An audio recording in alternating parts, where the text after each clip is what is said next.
নমস্কার, দি রিপোর্টে আপনাদের স্বাগত। আগাম বার্তা আগেই ছিল, আর সেই অনুযায়ী তৃণমূলের সাংগঠনিক পদে বড়সড় রদবদল ঘটেছে। দিন কয়েক আগেই সর্বভারতীয় তৃণমূল কংগ্রেসের পক্ষ থেকে দলের জেলা সভাপতি এবং চেয়ারপারসনদের নতুন তালিকা প্রকাশ করা হয়েছে, যেখানে পারফরমেন্সের ভিত্তিতে কয়েকটি জেলার ক্ষেত্রে অনেকাংশেই রদবদল করা হয়েছে। তবে দমদম ব্যারাকপুর সাংগঠনিক জেলার ক্ষেত্রে পুনরায় সভাপতি হলেন ব্যারাকপুরের সাংসদ পার্থ ভৌমিক এবং চেয়ারম্যান হলেন নির্মল ঘোষ। আর এদিন পুনরায় সভাপতি নির্বাচিত হবার পর জেলার প্রথম সাংগঠনিক বৈঠক করলেন সাংসদ পার্থ ভৌমিক। আর বৈঠক শেষে সাংবাদিকদের মুখোমুখি হয়ে জানালেন, এবার তাদের প্রথম লক্ষ্য হলো গতবারের 13টি আসন ধরে রাখা এবং ভাটপাড়া পুনরুদ্ধার করা। জার্মের প্রথম সভাপতি, আমি এর আগেও জেলা সভাপতি ছিলাম, তারপরে মন্ত্রী হওয়ার পরে তাপস আমার জায়গায় এই জেলায় দীর্ঘদিন কাজ করার অভিজ্ঞতা আছে।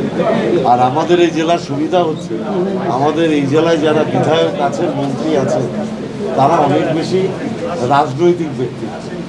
স্বাভাবিকভাবে এখানে কাজ করার সুবিধা অনেক বেশি, অসুবিধা অনেক কম। ফার্স্ট প্রায়োরিটি গতবারে 13টা আসন ধরে রাখা আর ভাটপাড়া আসন জেতা। 13টা আসন ধরে রাখা এবং ভাটপাড়া পুনরুদ্ধার করা।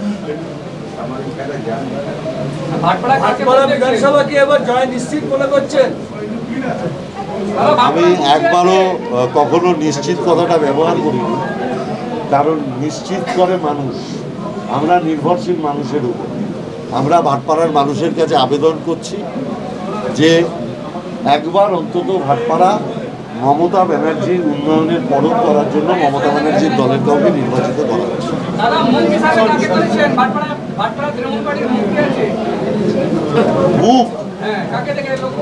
মমতা ব্যানার্জিকে। তিনি আরও জানান, প্রথম বৈঠক থেকেই আসন্ন বিধানসভা ভোটকে পাখির চোখ করে জেলা জুড়ে প্রচার কর্মসূচির সিদ্ধান্ত নেওয়া হয়েছে। আগামী 4 জুন আমডাঙ্গা থেকে রাজারহাট 14টি বিধানসভার প্রত্যেকটিতে আলাদা আলাদা করে কর্মী সভা করা হবে, যার মধ্যে পানিহাটিতে কর্মী সভা হবে আগামী 7ই জুন।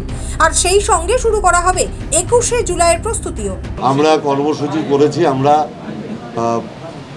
অলরেডি প্রথম হচ্ছে আমরা ভোটার লিস্টের কাজটা 13টা বিধানসভায় 100% করে ফেলেছি। আজকে এটা আমরা পর্যালোচনা।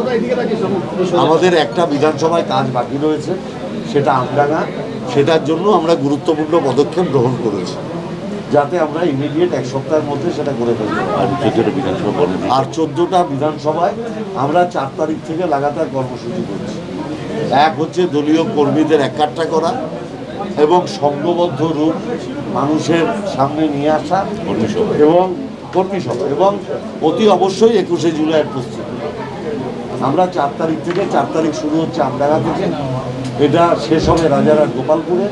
5 তারিখ আছে দমদম নর্দমদম, 6 তারিখ আছে কামারহাটি বড়নগর, 7 তারিখটা নিয়ে একটু প্রবলেম হচ্ছে, আমরা একটা কথা বলে নেব।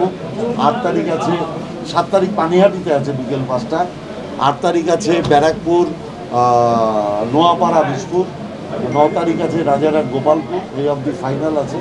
আমাদের জগদ্দলের যেহেতু সভাপতির একটা, আপনারা জানেন, আত্মীয় বিয়ে হয়েছে, ওই জন্য জগদ্দল এবং খর্দাটা আমরা পেন্ডিং রেখেছি, কথা বলে ঠিক করা। শ্যামল পাল এবং গৌতমী নাথের রিপোর্ট, দি রিপোর্ট। আরও বিভিন্ন খবরের আপডেট জানতে হলে অবশ্যই সাবস্ক্রাইব করুন দি রিপোর্ট চ্যানেলটি, কারণ আপনাদের একটা সাবস্ক্রিপশন আমাদের কাছে অত্যন্ত মূল্যবান। জয় হিন্দ।